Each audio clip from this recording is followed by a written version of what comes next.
上来刚开始2个，这个上钩，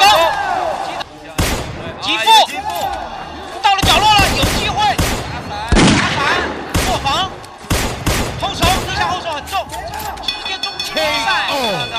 比张伟丽拳法还猛的中国姑娘将美国女兵逼在角落疯狂暴打，现场裁判怕闹出人命，赶紧终止对局。好，各位亲爱的观众朋友们，欢迎收看本场比赛这一场非常精彩的中美大战。好，我们看一下，首先登场的这名选手呢，正是我们今天的擂台狩猎者，中国的 KO 女王王可涵。她是拳法不弱于张伟丽的中国 KO 女王，短短3年的时间，豪取14战14胜14场 KO， 横扫整个国际擂台，难寻敌手。她平均每一场比赛都要轰出上千拳。和他交过手的对手非死即残，是继张伟丽之后，中国又一颗冉冉升起的拳坛新星。好，观众朋友们，这场比赛迎战王可涵的对手，好，我们看，这个家伙你甚至分辨不出啊，他是公是母啊，难辨雌雄。没有错，他就是来自于美国的女兵娜塔莉。据说在美国的部队当中，连男兵都不敢惹他啊！他自己在采访时也是狂言，说自己比男人还要强壮，比男人还要勇猛。啊，不仅如此，还羞辱我们中国女性太软弱、太弱小，打赢我们中国女选手就像捏死一只小蚂蚁一样简单。哎呦，这个娘们很猖獗啊！今天我们的中国 KO 女王王可涵霸气出山。原本这场比赛的这个擂台狩猎者呢是张伟丽，但是王可涵表示说啊，我想打。王可涵正是张伟丽的师妹啊。好，没有错，比赛开始，让我们废话少说，看一下双方选手的精彩表现。好，我们看蓝方选手绿色上衣，她就是美国女兵娜塔莉；红方选手黑色上衣，中国姑娘王可涵。好，我们从侧面上来看，对方的身高呢是有着明显的优势。当然王可涵也不矮啊，我们也有1.73米的一个身高，但是在对方面前还是矮了一头。好，小心，对方的这个推法打得很凶啊。我们看对方的这个打法是结合了泰拳以及跆拳道的这么一个战术啊，好漂亮！哦呦，打的对手节节败退啊！王可涵的这个拳法还是很厉害。中近距离的话是王可涵发力的一个。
加低扫，对，其实我觉得重点应该不在他的低扫上啊，对，拳上啊，拳非常的重，拳非常的重，对，对方在防御了，对，上下结合，高，你看在正蹬，王可涵并不是那么着急啊，高扫啊，这个高扫，幸亏王可涵是往前冲了一下，如果他不动在那个距离就很危险，对，往前冲。双方今天的这个作战风格也是非常明显啊。那对方是比较擅长腿法，而王可涵恰恰相反，我们更擅长于这个拳法上的进攻。好漂亮，击斧，打完上面打下面。好，观众朋友们，比赛第一回合结束，非常的精彩。我们的中国 KO 女王王可涵这场比赛她的表现啊，的确是不俗的。好，我们看把对方美国女兵打的，对方啊，你就偷着乐去吧啊！如果让张伟丽打你，那这下场啊可比这还要惨。但当然啊，汪可涵作为张伟丽之后，我们中国冉冉升起的女子拳坛新星呢，我相信她的未来，她的成就有可能会超越张伟丽。但是目前来看，还是需要一定的时间。因为张伟丽毕竟现在是世界冠军，那么她的名气已经不仅仅在我们中国有名气了啊，全世界都认识张伟丽。好，第一回合把这个南边雌雄不知道是公是母的这个家伙啊，打的也是节节败退。对方嘲笑我们中国女性软弱。哦，这个拳都比泰森还要猛了，他竟然敢说软弱。好，接下来看一下双方比赛第2回合的精彩对局、精彩表现。把他的中文的那个译名纹在他右腰侧面呢。对，而且我看到他的左侧脚背上面还有4个中文字，应该是战士永远。对，好，连续的拳法，对。要先把他的防守打散了，对，一定要打散。虽然刚才连续命中，但对方的报价是很紧的，很多下都是打在拳头。这一回合，汪可涵在拳法上的进攻打的是非常的凶。那么经历了第一回合的试探之后呢，也是摸透了对方的打法啊。那么对方的这个美国女兵啊，她比较擅长腿法和防守，但是对于汪可涵来讲，我们只要杀入她的这个中近距离，对方就一点办法都没有。也就是说，对方除了挨打，那就是挨打了，因为汪可涵的这个拳啊，的确是太重了。好，我们看，这又是连续重击。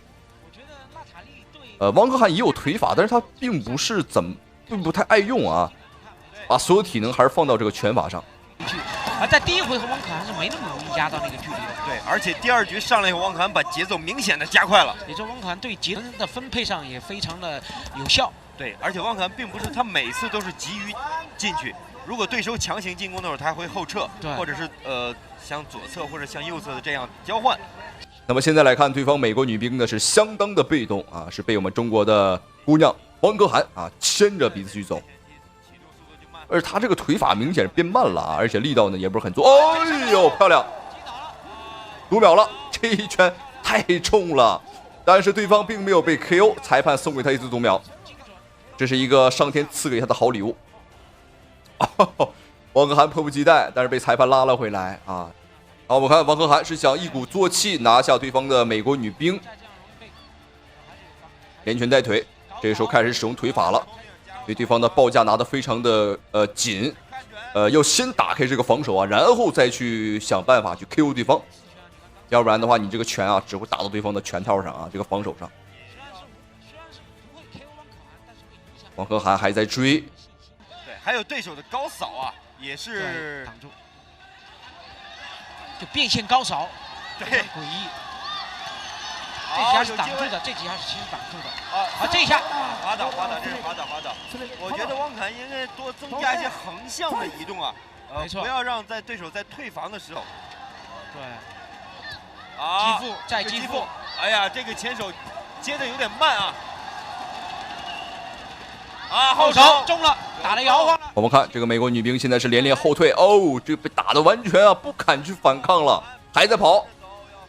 这个狼狈的模样和赛前吹牛啊，说自己比男人还猛的这个大塔利啊，我好像并不是一个人。观众朋友们，比赛第2回合结束了，那果然啊，嚣张的美国佬，他嚣张啊，你就得揍他，打一顿那都老实了。好，比赛第2回合结束，我们看一下这个美国女兵啊，赛前的嚣张气焰啊，目前都已经被我们的汪可涵打到烟消云散了。那观众朋友们看到这里，您认为汪可涵的拳法和张伟丽的拳法谁更狠？当然啊，汪可涵的这个体量级呢是要比张伟丽大很多啊。那么我个人的话还是比较喜欢我们张伟丽的拳法啊。当然，汪可涵的这个拳法，它的密度是的确要比张伟丽密集很多啊。这场比赛感兴趣的观众朋友们可以查一查啊，汪可涵打了多少拳。好，观众朋友们，比赛来到了第3回合，对方有点想送死的感觉啊，竟然敢和汪可涵打内围，太明显了，对，很容易被防住。就是这种大招一定要其他的招数，特别虚招去做铺垫，去骗对方来吃自己这个大招。对，就是说你没有在100%的把握的时候，最起码你要有50%到60%的把握的时候。是的。虽然说双方的这个作战风格是有所不同，对方更擅长腿法，但是腿法的这个体能消耗是非常大的啊！你看他的速度、力道啊、轨线都能够看得非常的清楚。那也就是说，对于汪可涵来讲呢，对方的腿法就像慢动作一样啊，是非常容易躲的。好漂亮，连续追击，王可汗连拳带腿。我们看这一波的进攻啊，打得还是非常凶的。还是那句话，要先打开对方的这个防守啊，要不然的话，那么所有的进攻全都是白打了。没有接其他动作，也没有连其他动作。一扫，横向移动，对，击腹，击腹5秒。这个击腹是一个互相冲的吗？好，又一次读秒。那汪可汗也是雨露均沾，每一回合都送给对方一次这个读秒啊，每一回合都送给他一个大礼物，不偏心。好，到了角落了，有机会打伞，破防，后手逆向后手很重。什么情况？观众朋友们，这场比赛没有想到啊，竟然会是以这种方式结束。我们看对方的美国女兵还在演戏，对方好像是奥斯卡影帝啊，她表示说我不服啊，我还在防守。那刚刚这个情况已经非常明显了，汪可汗的重拳是越打越猛，对方已经没有这个任何防护的动作了啊，长达6-7秒钟没有动作。那么对方这个生气的状态也算是给自己一个台阶啊，表示说这个比赛不公平啊，美国黑掉了他的比赛。你相信我，观众朋友们，回到美国他绝对会在采访面前这么说。但是没关系，这场比赛怎么说他都输了。我看慢动作之下，你看汪可汗的这个拳啊，裁判不得不终止啊，这不终止的话，对方接下来也只有挨打的份儿啊，所以说没有什么意义。好，让我们恭喜汪可汗啊！同时也非常感谢屏幕前您的收看与支持。您觉得他和张伟丽谁的拳法更猛？感兴趣的观众朋友们可以留言在评论区，我们一起来探讨一下啊！好，咱们下期视频不见不散。我希望大家看这场比赛的时候不要眨眼睛，因为我觉得随时都有可能出现有了，已经明显的不行了，只有招架之功了。好，各位观众朋友们，这场比赛为您带来的是一场中国女拳王张伟丽大战澳大利亚总理女保镖的精彩绿局强比赛。好，来看一下，首先登场的姑娘，一看到她就很开心了，很亲切了。她不仅是有很多男粉丝啊，女粉丝啊，现在也是非常的多。好，没有错，她正是中国女拳王、巾帼女英雄张伟丽。本场比赛，张伟丽是作为擂台守擂者，没有错啊，在我们自己的家乡，在自己的祖国打比赛。我们都知道，张伟丽平日里呢是征战国际擂台的啊，经常在美国、日本、韩国啊或者英国打比赛。好，我们一起来看一下本场比赛，张伟丽的对手就是眼前这个啊，看起来好像是人畜无害，不像坏人，但实际上是一个蛇蝎心肠的家伙，来自于澳大利亚的双冠王，澳大利亚总理女保镖阿玛尼·舒尼可。此人6岁练拳，12岁夺冠，16岁成为双冠王，19岁成为澳大利亚总理的贴身女保镖。本次在来中国之前，他在媒体面前更是立下了军令状，当众大放厥词。这一次我去中国打比赛，只可能有2个结果，要么我打死张伟丽，要么张伟丽被我打死。他绝对不可能是我的对手，我有100%的信心能够击败他。好，观众朋友们，这个澳大利亚的总理女保镖的确是很猖獗啊，她才22岁，能说出这么歹毒的话，那我说她是蛇蝎心肠，观众朋友们，你们有意见吗？好，比赛开始了，仔细看一下红方选手红色的战袍张伟丽，蓝方选手啊，她的个子很高，胳膊很长啊，大长腿也很长啊，没有错，她就是澳大利亚总理女保镖朱尼可。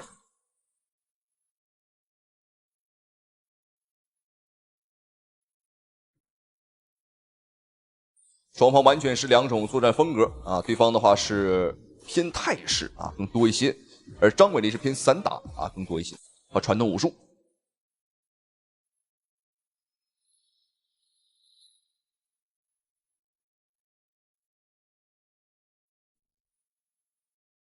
好漂亮，内围的打击，张伟丽完全不输对手啊，对方有顶膝，我们也有啊，因为张伟丽本身她也练习过泰拳，而且是练习的最纯正。在泰国的这个老虎拳馆啊练习的泰拳。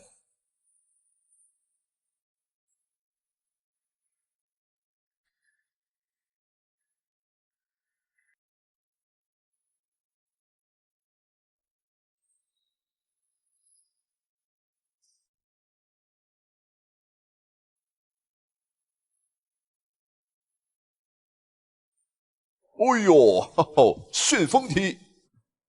张伟丽闪电般的快拳，哇哦！我们看张伟丽的拳速太快了，对方的朱尼克仅打了1拳，我们打了他13拳，1比13啊，这个差距还是很大。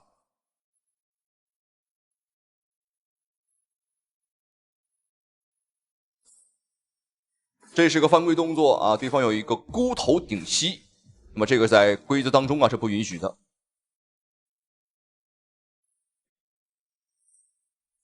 对方再一次犯规，刚刚是个转身肘的动作，转身边拳可以，但转身肘不可以啊，这在我们这个自由搏击的规则当中啊，这是有限制的。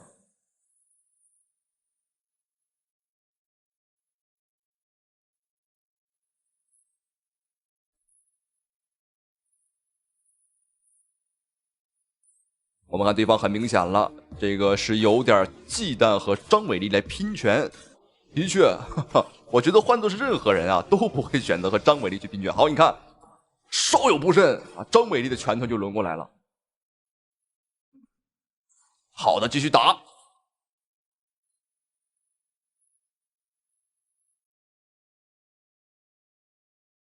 虽然说本场比赛朱尼克占据着臂长和腿长的优势，但是没打出来，主要还是张伟丽打得太猛了啊，不给他发挥的一个机会。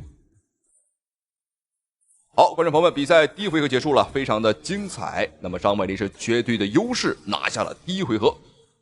无论是打击数还是气势上啊，都可以看得出来，张伟丽她绝对是遥遥领先了。但是不要着急，因为接下来还有2个回合。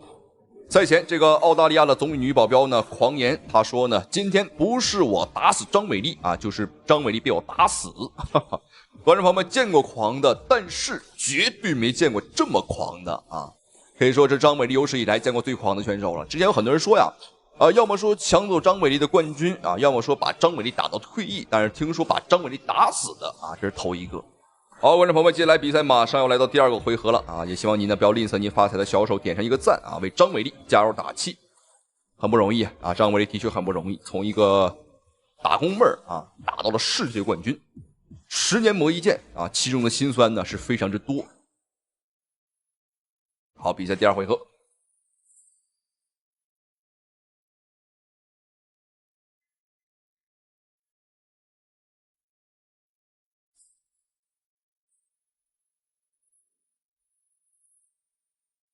但是张伟丽实际上他习武很早啊，8岁就开始习武，那么后来也是加入到了这个国家散打队啊，然后最后的话是因为受伤啊，所以说转变了职业，做过幼儿园教师啊，送过外卖，当过保安啊，还在健身房啊卖过课，那么最后呢是走到了世界冠军的这个位置。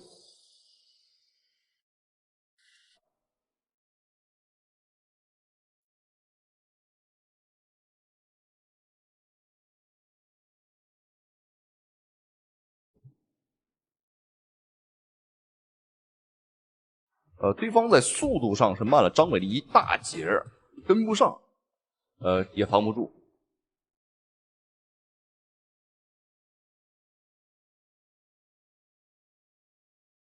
我觉得张伟丽不要在这里等啊，还是要往里去打。我们中近距离啊，还是有一拼之力的。好的，没有错。打内围也没关系啊，你会顶膝，我们也会。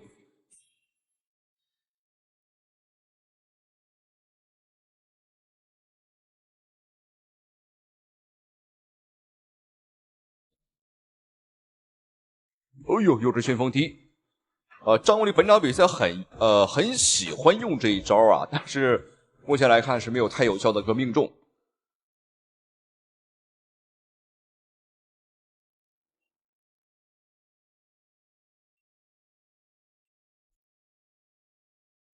哦，漂亮！后手的重拳塞得很准。主要是速度快啊，抓对方的是这种啊，这个出拳出腿的空当。哦呦，又是一拳！我们看这个，这个朱尼可已经不行了啊，鼻子开始淌血了，而且这个发型有点凌乱啊，被张伟打散了。对方也是个爱美人士啊，这个时不时在整理发型。好漂亮，转身侧踹。好的，张伟丽连续重击有了，对方没有防守了，继续打。哇哦，还在打！我的妈呀，张伟丽这一波打出了30几拳，但是朱尼克挺下来了，没有想到他这么抗打。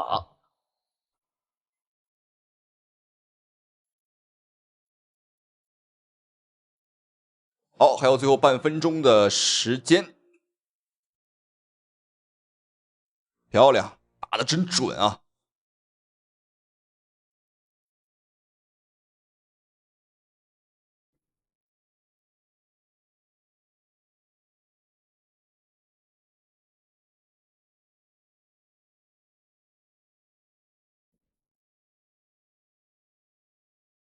不行了，对方的这个朱尼克明显是没劲儿了，哈哈，我们的出腿速度很慢了，非常慢。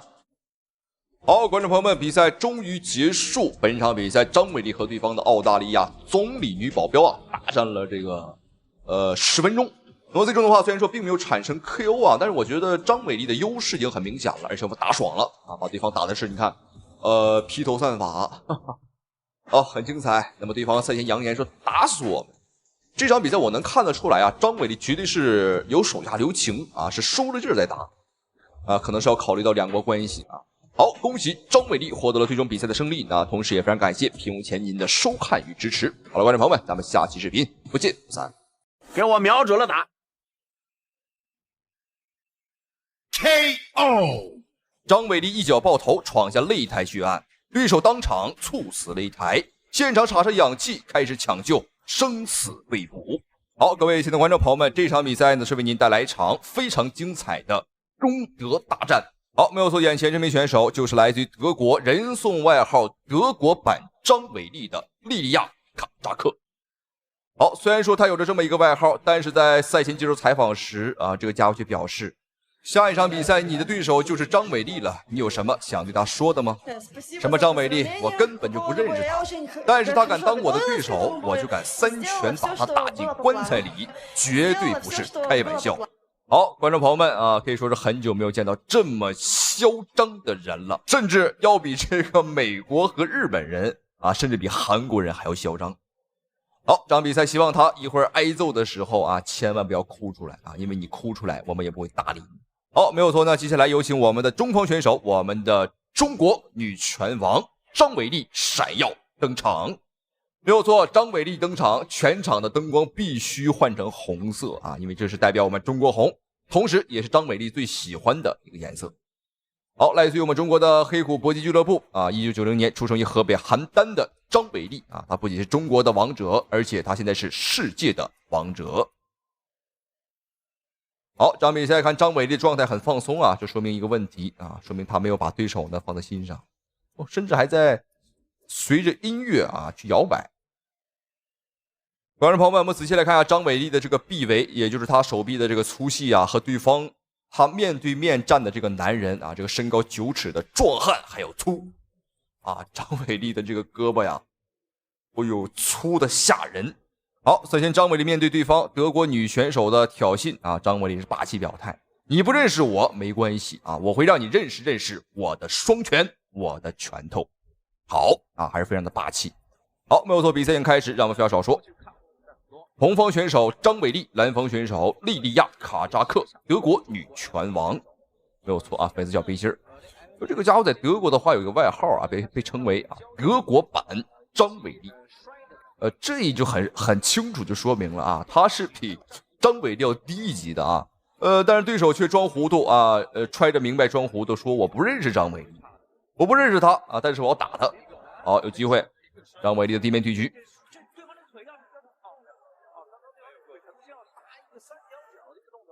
张伟丽的这个力量呢，在女子量级当中啊是独一无二啊。她说第二，绝对没有人敢说第一。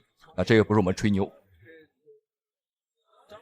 很多人说我这个说张伟丽的比赛的时候啊，废话很多啊。观众朋友们，说起张伟丽，那真的是滔滔不绝啊，夸不完啊。确实，她的优点和实力太强了。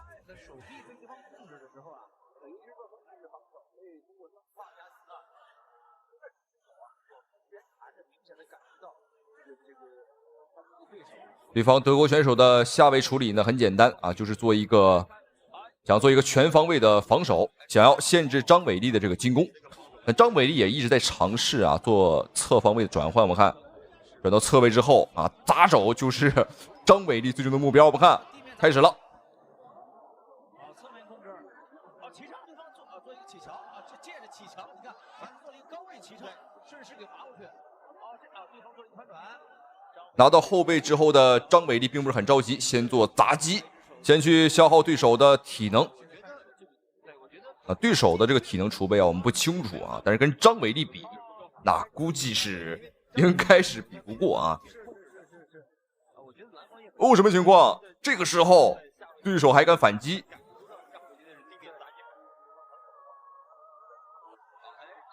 当对手想做一个转身动作的时候呢，张伟丽是借着这个劲儿啊，立马就扭到了对方的这个上位。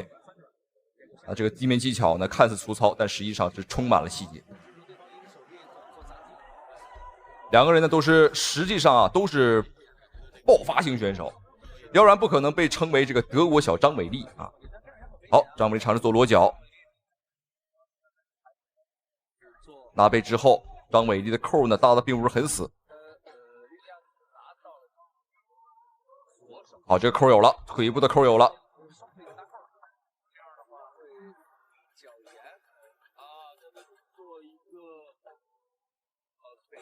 双臂这个时候想大扣呢是有难度，因为对方的体能在第一回合还是很好的。不要着急啊，张伟丽的话，很习惯啊，先去重拳把对手打到不行啊。通俗一点就是消耗对方的体能，让对方啊筋疲力尽之时，然后找机会来进行裸脚。但这场比赛明显是略显心急，还在尝试啊，看看能不能做这个背后的手臂三角锁。对手的这个腰间的核心力量也很足。哦，这个怪不得被称为小张伟丽啊。要把自己这个手臂啊，反方向的一个打击。僵持啊！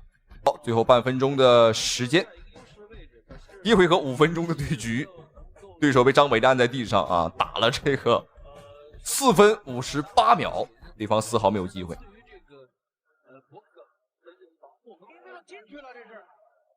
张伟丽还在尝试想做裸脚，但时间并不多了，还有最后的10秒钟。这防守也确实是摆不挠，哇，在张伟丽腿搭着扣的同时，他居然转了一个身呐！是。好，各位观众朋友们，比赛第一回合已经结束，非常非常的精彩。两人的实力水平啊，我只能用这个一个天上啊，一个地下来形容了，确实差很多。对手呢固然很强，但是他碰到了一个啊比人类还要恐怖的人啊，就是中国女拳王。这场比赛一开始呢，张伟丽在战力上是可以说啊打了不到10秒钟，立马就把这个比赛拖到地面了。好，再见对方表示说，我不认识张伟丽啊，他长什么样我都不知道，他有什么本领我都不清楚啊，我根本不在乎他，我也不在乎中国人。但是这场比赛结束之后，我就想问问他啊，你到底还认不认识张伟丽？你不认识没关系，我们打斗你认识。好，那么接下来看一下张伟丽在第二回合，又会给对方的这个莉莉娅卡扎克啊带来什么样的惊喜啊？是站立的惊喜还是地面的惊喜？我觉得大概率还是要打这个地面啊，因为对方的这个力量明显是有悬殊。好 ，fight 第二回合。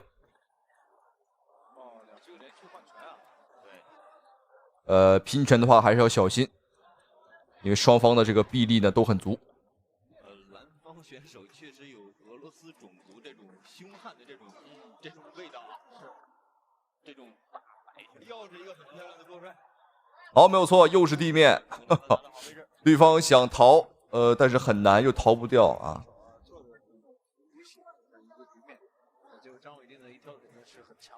实际上张伟丽的这个臂围啊，他的大腿围，这个肘击横肘，我们看对手的脑袋已经被打出了包，但是这个角度看的并不是很明显，还在砸。双方大腿都很粗啊。张伟丽的这个大腿呢是成年男子啊，还要打上3、4圈。一方在下位，一方在上位的时候，我看到很多选手，这明显打对方脸角了，已经鼓起一个包了，是。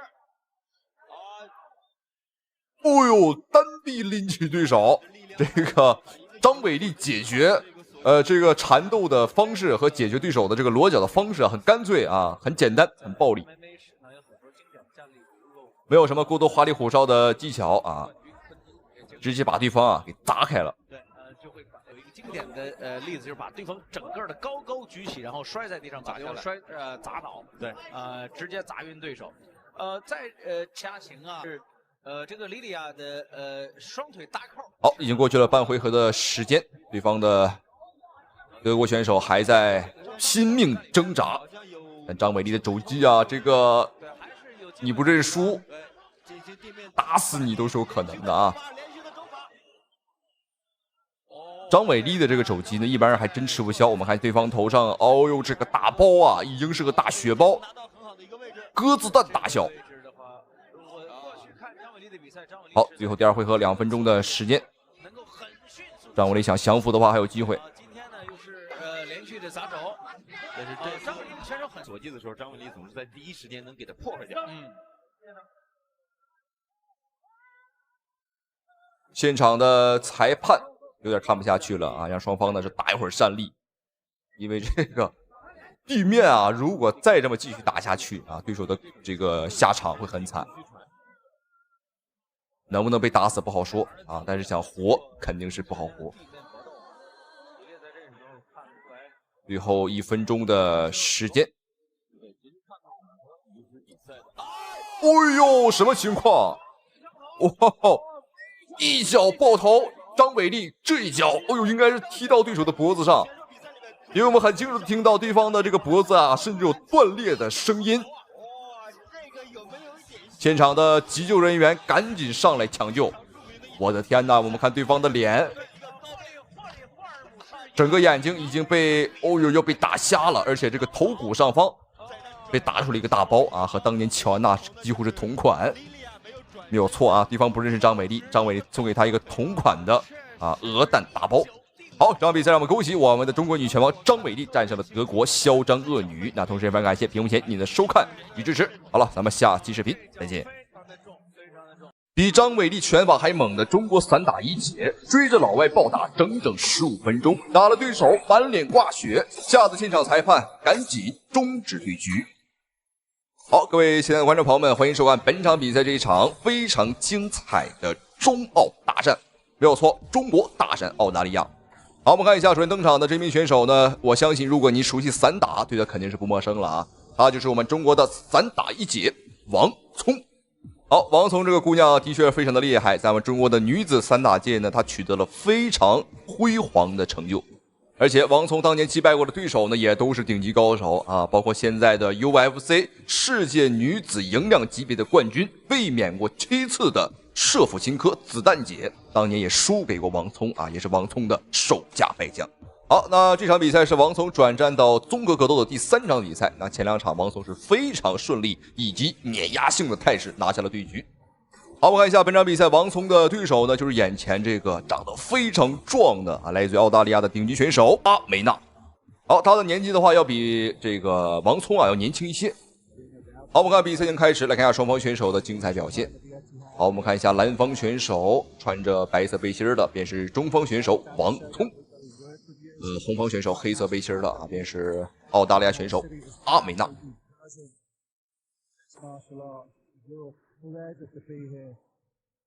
双方在臂展上几乎是差不多，但身高上来说的话，王聪是有优势啊，大概是6公分，我们肉眼可以看出很明显了。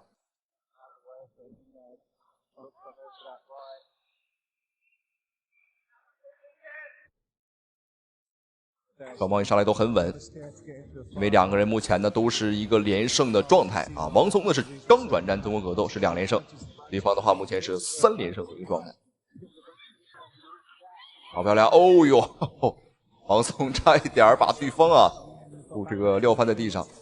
那对方长得很矮，所以说这个底盘相对来讲呢和平衡力要好一些。好，我们看王聪在站立上表现的还是非常的放松。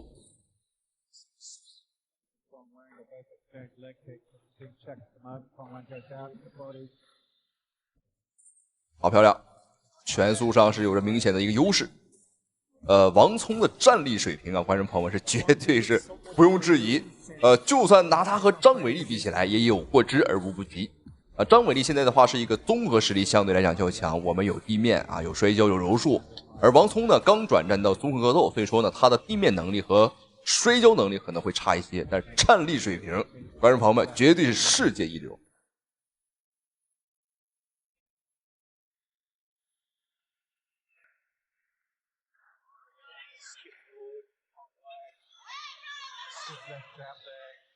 王聪，我们看他是有一种突射冷箭的这么一个打法，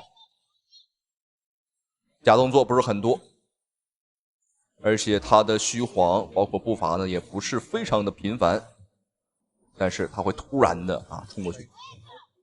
好，你看一个箭步啊。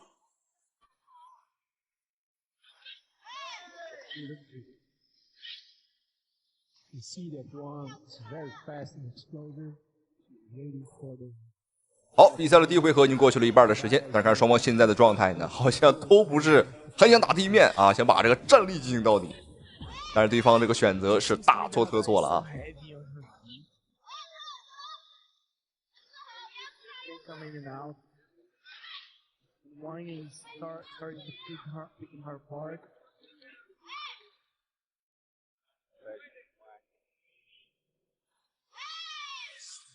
好漂亮！哦呦，这两拳打得非常的重。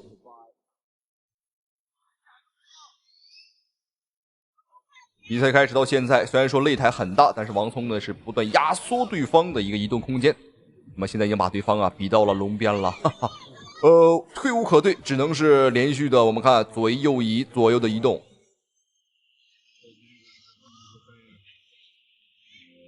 好，第一次的尝试抱摔。但是明显王聪的力效更大，而且甩飞对手了，连续追击。我们看，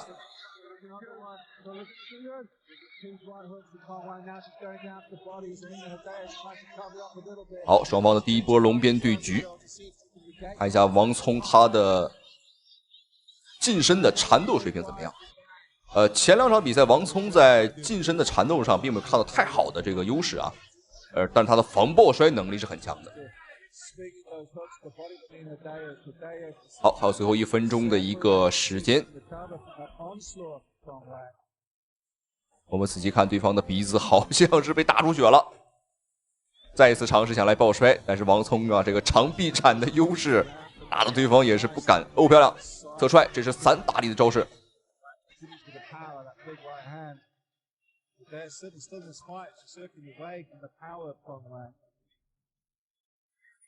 那目前为止来看，王聪在第一回合的优势已经是非常明显了。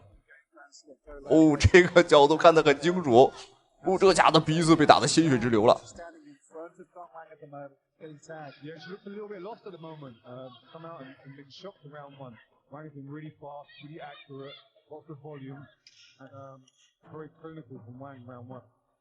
Yeah, she felt the attacks of Wang.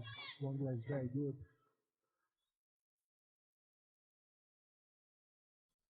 Complete domination by Wang in the first round. Punches and bunches.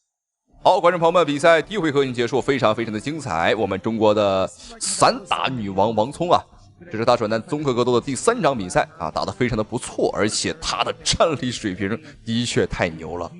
我看对方的狗鼻子被打出了鲜血能看得出来王聪他的拳的确是很准，而且打得很重好，你看这个距离的把控，高边腿也受踢中。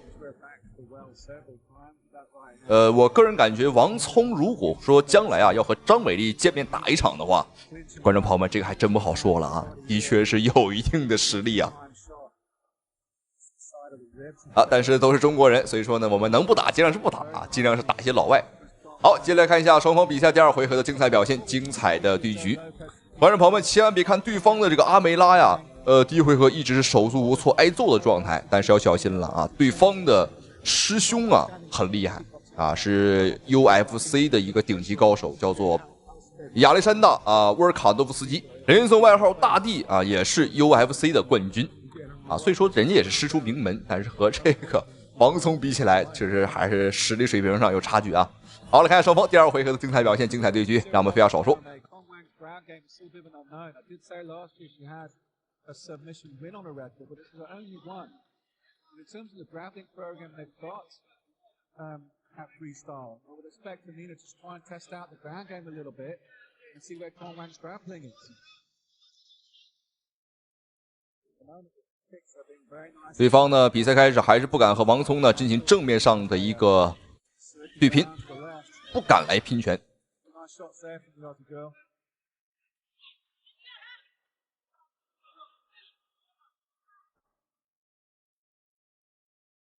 The thing is that Wang just keeps on chopping that tree, might slow down Hadaya's movement. It's going to start getting harder and harder for her to move forward. Hadaya is not showing any 好漂亮，前后手组合，再来一个侧踹，哇哦！王聪他的组合连击啊，打得非常漂亮。你可以从他的打法跟风格上看到非常多散打的这个身影，尤其是腿法。对方刚刚再一次尝试抱摔，但是呢，并没有成功。对方的这个抱摔啊，速度不是很快，而且呢，假动作也没有，而且他下潜抱摔的幅度啊，非常的高啊，所以说成功率还是比较低的。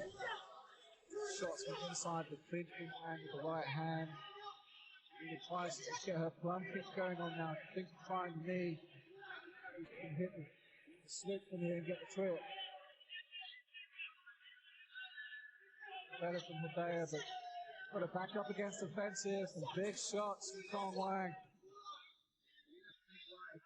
我们看在近距离上来讲呢，王聪他的内围打斗效果还是非常不错。Hadaya is really a big problem. Wang is very well on the second round.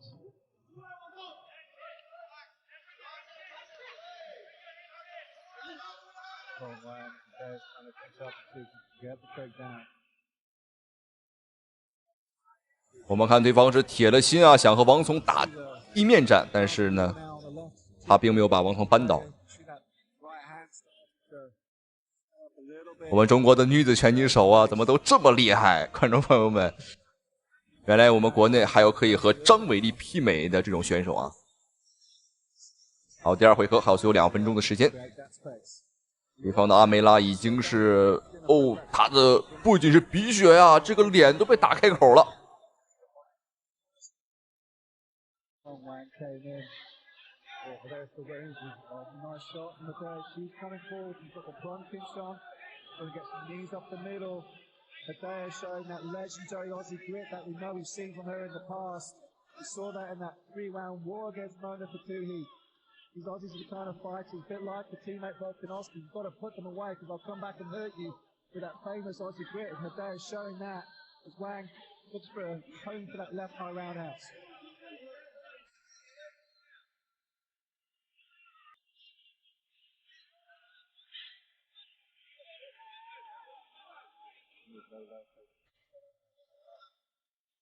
Walking out instruction. 好漂亮，连续的后撤，连续躲开对方3拳，这是对于距离上的一个精准把控。Just keep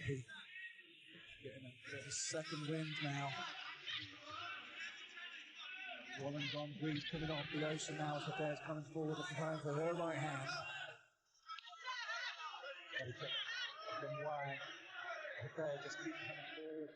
It's on now. Good right and Wang over the guard. Carolina Hadaya.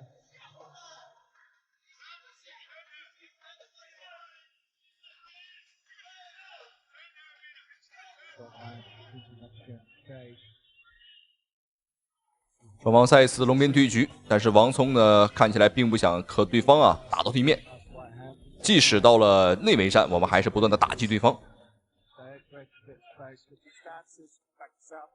好，那目前为止第2回合双方的比分是17-8，当然我们王聪是17，哈哈。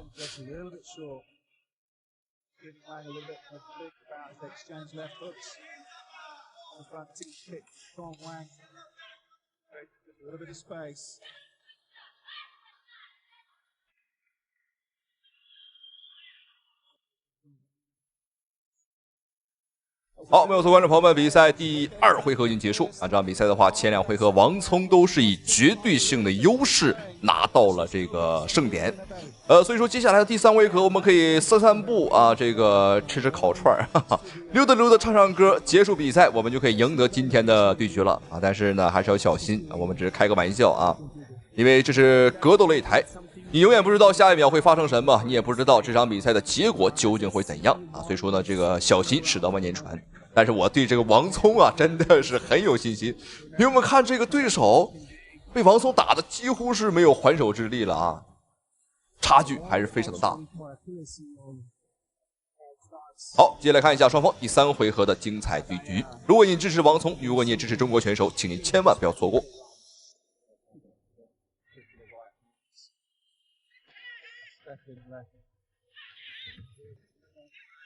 好漂亮，后手重拳打中了。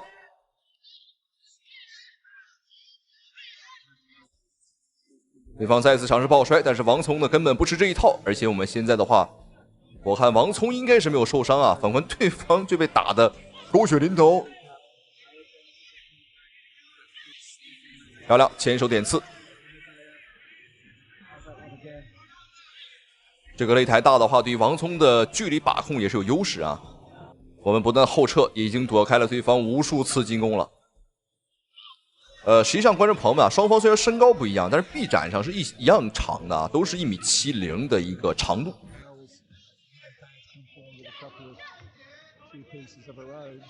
好，你看对方的拳也很快，但只能说王聪的反应速度更快。好久没有看到中国选手打老外打得这么轻松啊！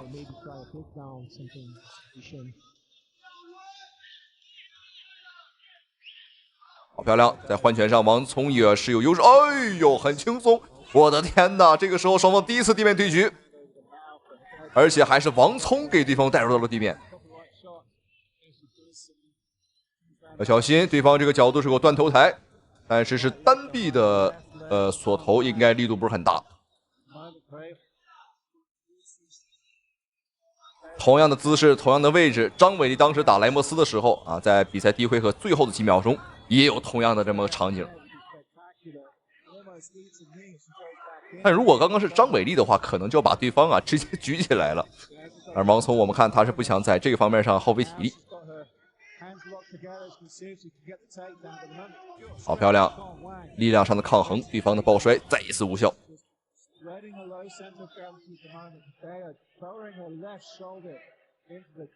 看来王聪在进入到综合格斗之后，第一课学的应该是防抱摔啊，因为他也清楚啊，这个站立系高手呢，到了这个综合格斗领域当中呢，很多人会针对你去打地面。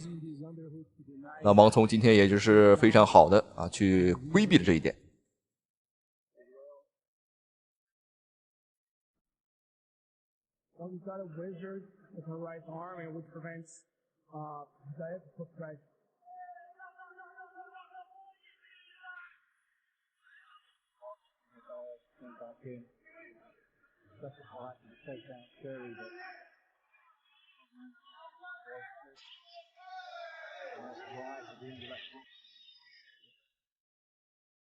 好，距离比赛最终结束还有2分钟的一个时间。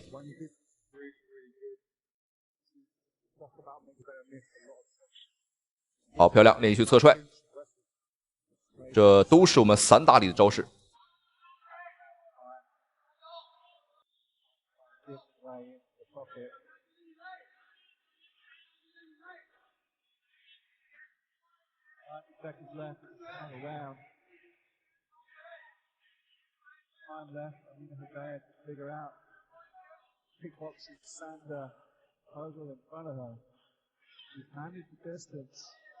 Very well. Back and forth. With a couple of times picked up, but one piece left your customer. 到这个时候，王聪也并不是很想再过多的去殴打对方了啊，因为刚刚我们看王聪把对方呢踢到笼边，也没有进行去追击，这只能说明呢我们也不想再去打对手了，因为对方已经很惨了。现在已经胜券在握了啊，所以说 K 不 KO 呢都可以啊，看王聪想怎么去做。但是我们看这个时候，对方却占据了进攻的一个角度。阿美娜想吹起反攻的号角，想把比分扳回来。最后的40秒钟 ，KO 几乎是不可能了啊！当然，即便对方这一回合把比分扳回来，但是前2回合我们的王聪也是优势啊，所以说对方现在也是在挣扎，殊死一搏。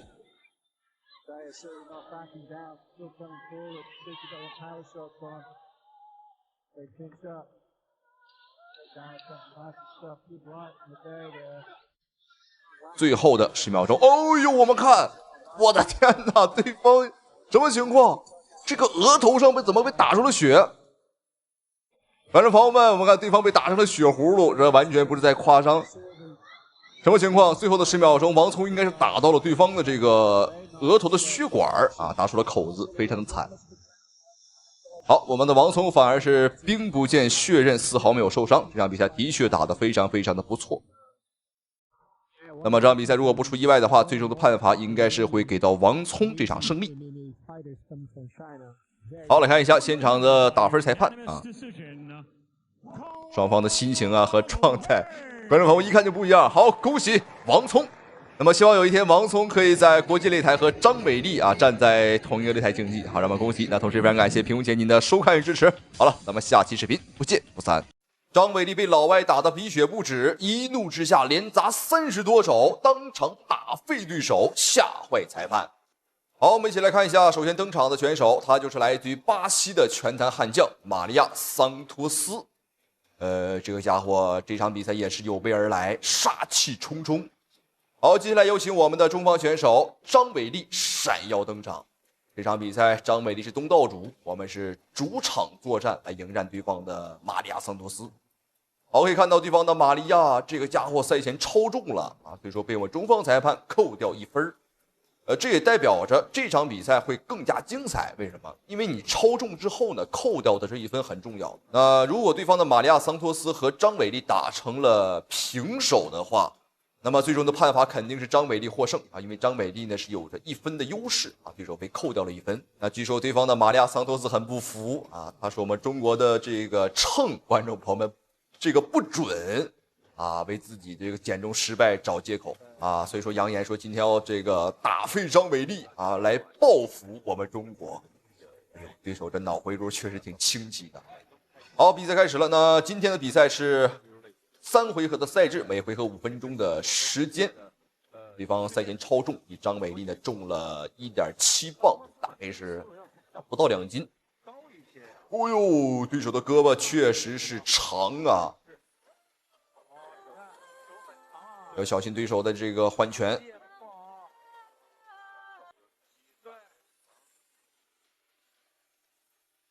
但是张伟丽是练习泰拳出身的啊，有很多关注他的朋友都知道啊，所以说在抗击打能力这一块还是非常的到位。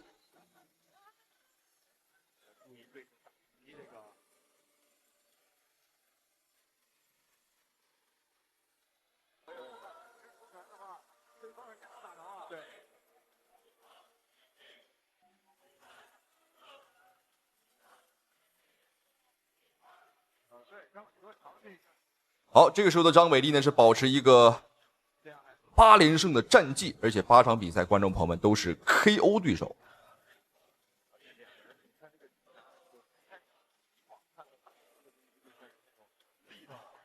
张伟丽今天一上来打的还是比较的稳啊，因为他知道对手来头也不简单。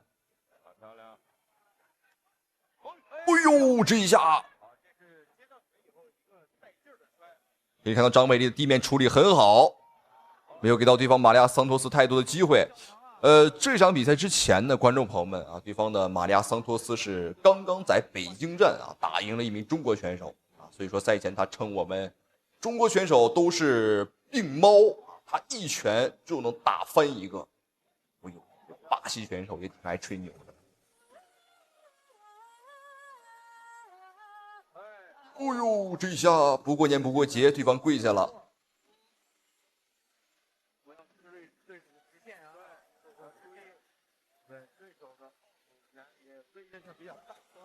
张伟丽这时候还是用腿法去控制这个距离。们有句俗话说得好啊，一推定3拳。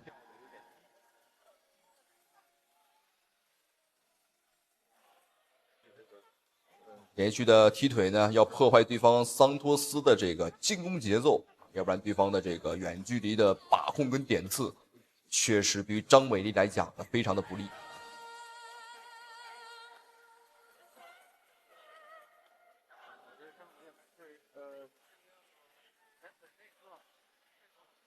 况且这场比赛，张伟丽呢还要比对手少了1.7磅。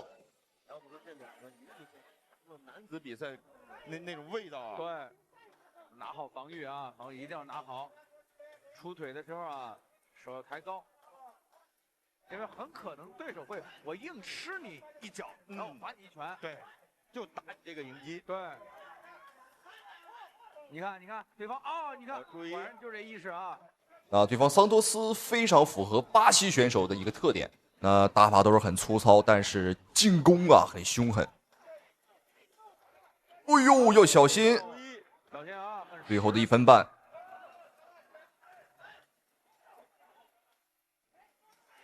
这手臂实在是太长了。对，当你在判断的时候就会有问题。连续的踢腿把控距离。因为他在判断，对手他还要想到自己的。张伟丽今天是很难得在战力上吃了亏。哦，漂亮！哎呦，这里张伟丽也是有点上头了，想和对手去拼拳。对方的头啊，被自己的肩防得不错。对，张伟丽不是，张伟站架还是不太一样，偏正面一点。对。哎呦，这个全吃！对手的身高臂长优势实在是太大了。最后的40秒，哎呦，差一点。这个拳真好啊！对啊，把自己这个身材的这种优势完全给打出来了。好，可以看到张伟丽的重拳呢很难去抓住对手。张伟丽并不是说没有重拳，而今天呢是要面临的问题就是打中对手。对手也不和你拼，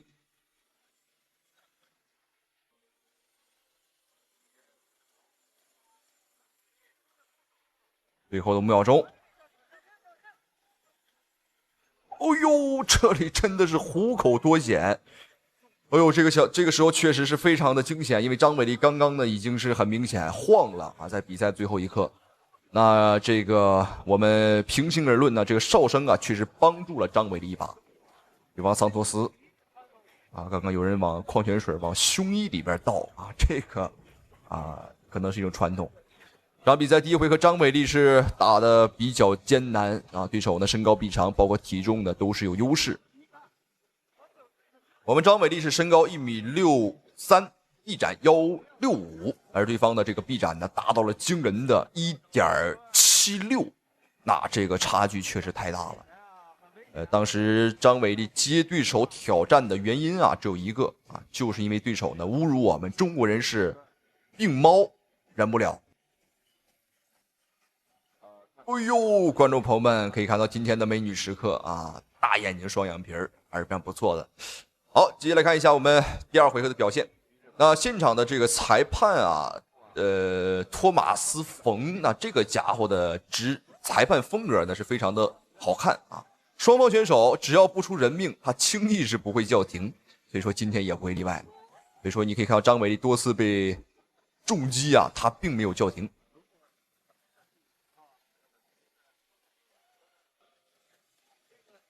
我们来看一下张伟丽第2回合会不会改变战术。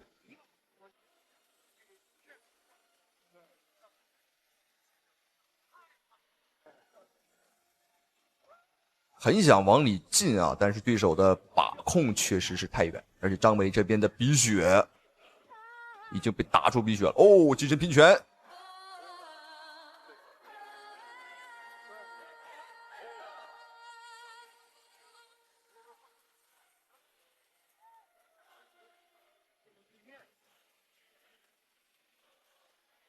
看一下双方的这个龙边对决呢，张伟丽的力量还是有优势的，所以说打贴身作战啊，应该是不输对手。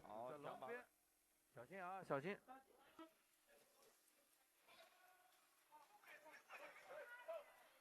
不要再换前手了。对，张伟丽的头部啊，确实有点不太。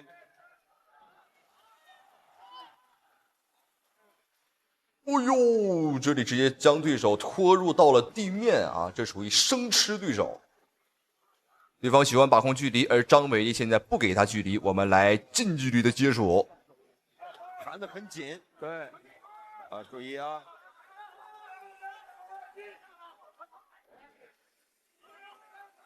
好，地面砸击。对，小剑桑托斯也有种啊。对方桑托斯虽然说来自于巴西，但是他的柔术很弱。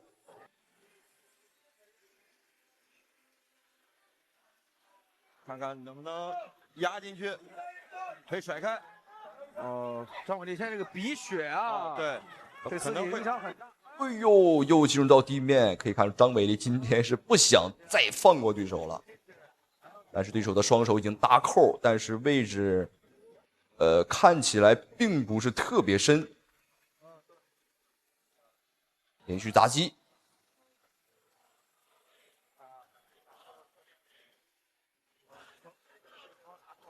这位置夹的并不是很死。